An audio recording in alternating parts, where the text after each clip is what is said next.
শীতের নানা ফুলের বেলা ফুরিয়ে এলেও এই পিটুনিয়া কিন্তু এখনও তার যৌবনকে ধরে রেখেছে।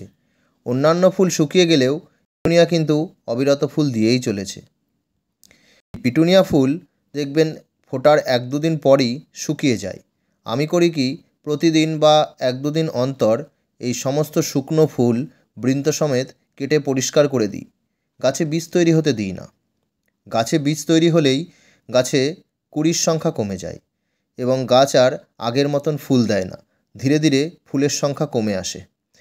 তাই অনেক দিন পর্যন্ত ফুল পাওয়ার জন্য আপনারা সময় করে এই গাছের সমস্ত শুকনো ফুল বৃন্ত সমেত কেটে পরিষ্কার করে দেবেন।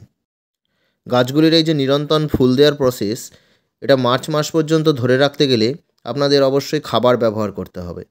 আমি আমার প্রতিটি গাছে সপ্তাহে 1 দিন 2 গ্রাম NPK 10-26-26 জলে গুলে ব্যবহার করে আসছি। আর এই যে গাছের পাতা সবুজ এবং সতেজ রাখতে গেলে আপনাদের DAP 2 গ্রাম 1 লিটার জলে গুলে প্রতি 10 দিন অন্তর গাছগুলিতে দিয়ে যেতে হবে।